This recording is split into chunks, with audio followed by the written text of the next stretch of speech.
And we are back. Our upcoming guest brings a wealth of experience as a seasoned cross-cultural consultant with over 17 years of expertise in fostering collaboration across diverse cultural environments. Her extensive background equips her with a nuanced understanding of cultural diversity, resilience, and empathy, enabling her to adeptly bridge cultural divides. We're pleased now to have Ndeye Maram, let me get it right, no, Ndeye Maram NGom. There you go. And I said it right? I had to pause for a minute, girl, to get that thing right. Ndeye Maram NGom, yes. See, and the reason why I paused for a minute is because I want to get it right because I think names matter. Yes. But it leads into a little bit of our conversation because, I agree. you know, here's the thing. If you're going to embrace somebody, Yes. you have to take the time to know somebody, right? Exactly. I agree 100%. So I'm going to work hard to get this name Okay, right, yes. Ndeye, You right? got You know, this. and I got it, right? Yes, And you got it. You got it. But you've been doing this for a minute because you've been dealing with like cross-cultural competencies, Yes. right? For somebody who doesn't know about cross-cultural competencies, how do you define that? Sure. So like a little bit about cross-cultural, like, you know, being a consultant in that area is basically assisting individuals and businesses and even different agencies, right, understand the different cultural nuances that happens in a variety of different cultures. So like the area that I focus on is within the West African culture and helping different organizations understand the different, you know, cultural competencies that happens within these cultural groups. So being cultural competent is basically you understanding, you know, like that specific culture's values, like maybe their religious factors that come into place, maybe the languages, maybe cultural taboos, and how that basically ties into their day-to-day living, right? And how that also impacts their daily routine and their daily lifestyle, as well as like their thoughts and their knowledge and understanding, right? Because as you know, like when it comes to culture, that impacts a lot of like the way that we do our daily day-to-day. Right. And if someone is coming from their, you know, specific country to a different, you know, society or a different country, not only are they learning to adapt, but they're also trying to understand how to balance both their own personal culture and the culture that they're currently in. So my role is to basically, you know, go into like these spaces and to like, you know, educate individuals about the nuances that may happen, that may occur, but then also like the beauty about the differences that we do have. When we talk about educating people, Yes. you know, we live in a society right now where education is kind of like scarce because Right. people don't want to be, you know, educated. Yes. I think about an experience that was had once where I was with some people and they were getting ready to jump on this particular young man because they wanted to jump on him because they were feeling disrespected. They feel disrespected because while they were talking to him, he wasn't looking at them, Okay. right? Right. Only to find out later on, guess what? It's part In the of his culture, Right. we don't look at people looking at you eye to eye. Right. Could be disrespectful, right? Right. It became an eye-opening experience for them to know that there was this culture that they're not aware of. Right. And I think one of the dangers about America is we go around the world trying to colonize people from, even though we're a great place of diversity, Right. we do a good job of trying to colonize people without respecting their cultural differences. Right. How do you go about bridging that gap when it comes to, let's talk for a minute about, you know, the Senegalese community. Yes. Oh, I love it. So I was born and raised here in New York, in the Right. Bronx in particular.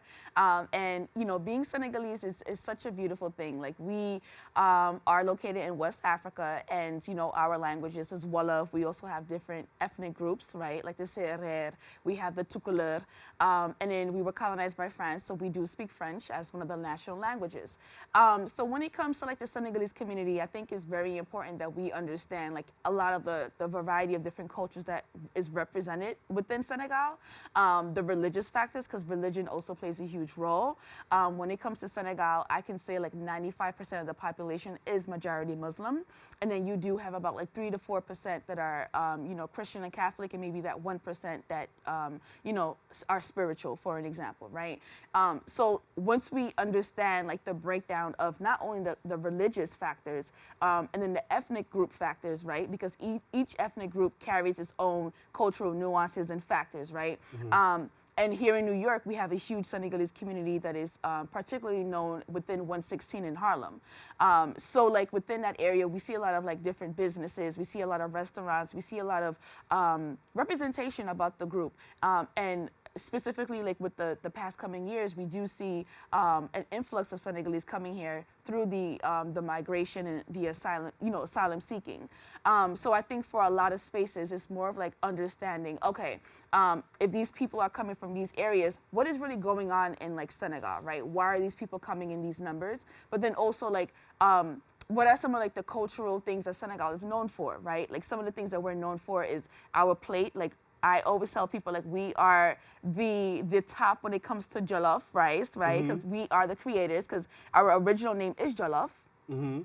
Yes, and then so like we're known for our food, we're known for our teranga, which is like hospitality, right? So when people come in, it's our due diligence to make sure that people are treated with fairness and kindness and are comfortable. So it's like my home is your home. It's a type of mentality that you see throughout a lot of the Senegalese cultures and different households as well.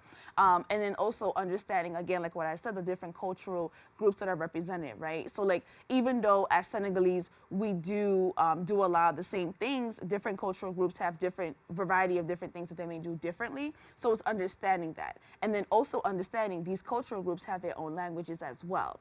So maybe one specific group, they may speak, like for an example, the Tukulur ethnic group, they speak Fulani, right? Which is widely spoken throughout, Africa, especially within West Africa. But then if an agency has an individual that is from Senegal and speaks Fulani, do they have an interpreter that's able to like assist them with that? Do they understand that maybe the Fulani that this specific person speaks is different than the Fulani that a person from Guinea speak, even though they're from the same ethnic group? So having that knowledge and that insight of the breakdown of the spaces where these individuals are coming in, is, especially within the Senegalese community, is very essential in order for us to just move forward and navigate that. When we talk about asylum, right? Yes. We know that a lot of people from Senegal are seeking asylum here in the United States. Yes. And the reality is Senegal has its challenges. Yes. Right? For someone who does not know about what's going on in Senegal, let's get some cultural competence here. Yes. The people can understand what people are literally running from. Right. And actually why they're seeking asylum here in the United States. And maybe we can also appreciate our country a little bit more too. Yes. But a little bit about Senegal and what's going on there right now. Yes, so like we just recently had our elections on March 24th. And we have a new president-elect, which is President Diomaye Bassirou Faye. He is one of the youngest president-elects in Senegal and within the continent as a whole.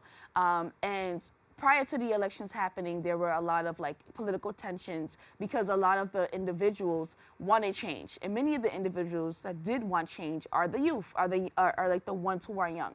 Now, Senegal, even though we have a lot of like older populations, we do have a majority of young, like, fresh minds that are ready to like take lead and also change a lot of like the different methods that are present within the country and to put it into a direction that's going to help Senegal thrive even more, right? So it's like Senegal is known as one of the most democratic, African nations. So when a lot of the political tensions was happening, I think that created not only an uproar, but that also allowed individuals to see like, wow, so there must be something in Senegal that is actually happening that is causing for these individuals to not only leave the country, right, but then also to have their voices heard.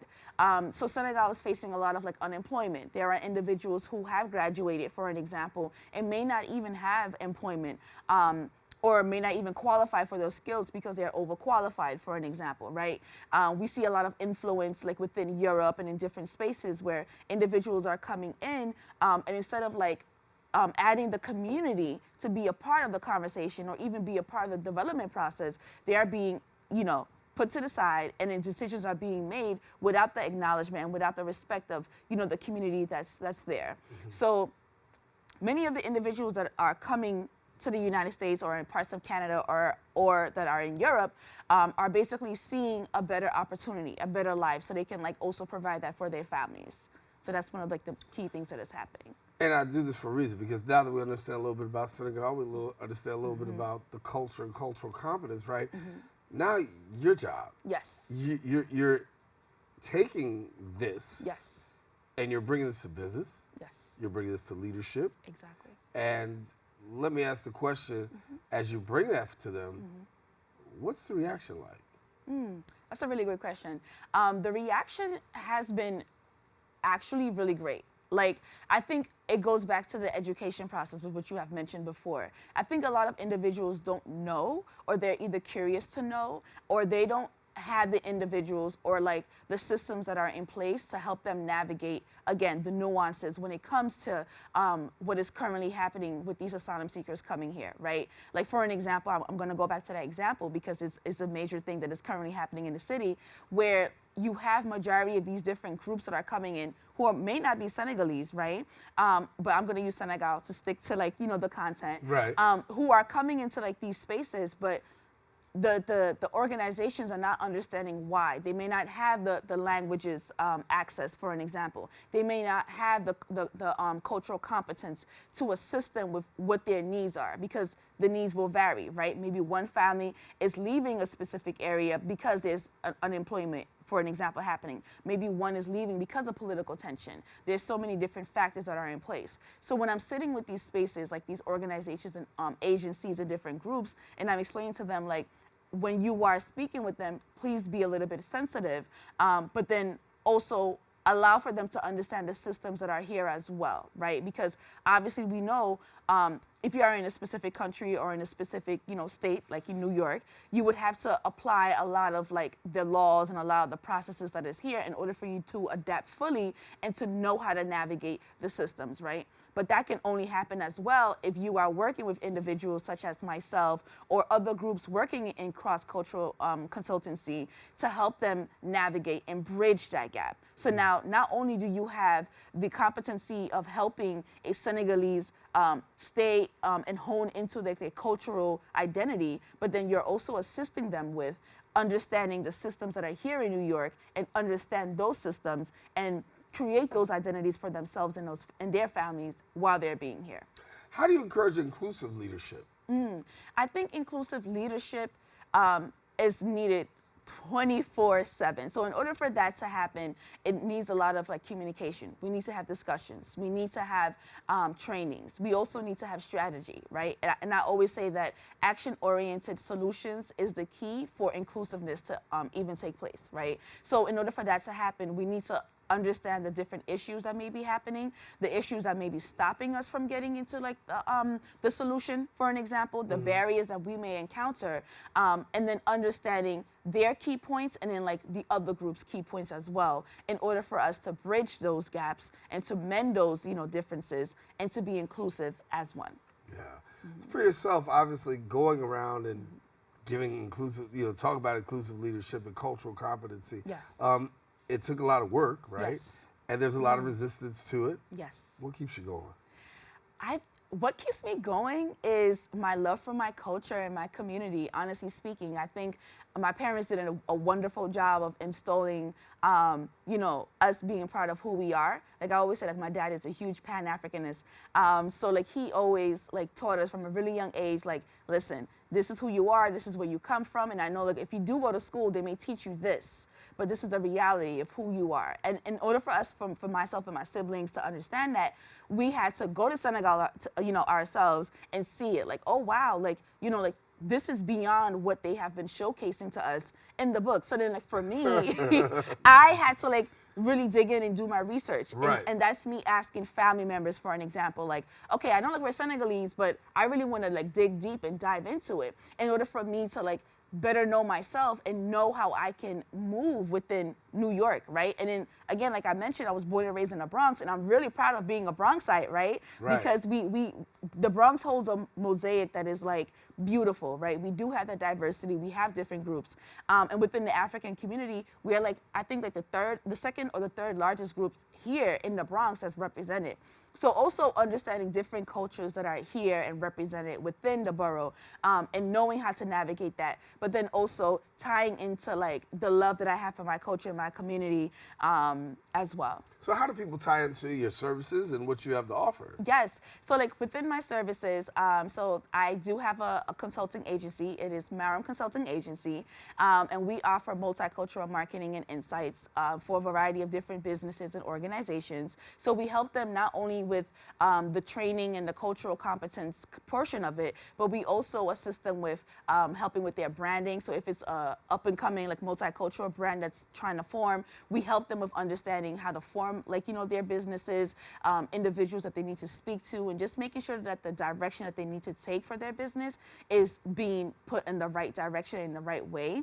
And then I also have my own nonprofit organization, and it's titled Mbolo, which in Wolof means to come together. And I created that organization in honor of my brother, who was also an asylum seeker that was leaving Senegal to go to Germany, but by boat, and unfortunately passed away about 4 years ago. Due through like natural circumstances, but his journey is the reason why I created Mbolo, and why one of my passions working within the immigrant and refugee communities is so important to me. So I feel like we need to like hear the voices, we need to tell the stories, we need to also have the appropriate individuals in different spaces to help us carry out, you know, the mission and the goal of inclusivity as well as culture and putting it in the forefront. Gotta bring you back. Yes. So much to talk about. So much to talk about. Because I think there's a conversation that needs to be had about asylum, Yes. those who are seeking asylum, right? Agree. There's already this negative connotation out there. And sometimes they have left a life that has just not been favorable towards them, Right. but it doesn't mean they're bad people. Right. Right? Right. And I think that when we come here, we already have these connotations, these biases, these stereotypes, because we major in that here. Right, right. And unfortunately, we can't build bridges, and we can't be the people that it is. So I got to bring you back because I'm out of Yes, time I would for this love segment. to come back. Yes. I already told my producer right now that she's hearing me as I say this, right? So we're going to bring you back and talk a little Yes, bit more definitely, about yeah. something else. And it's been really good to have you. Yes, thank you so much. Thank you for having me. No, I appreciate it. Ndeye Maram NGom, There you who's go. been with us, and I got the name right. You got I'm it. saying I'm ending this show on a high note.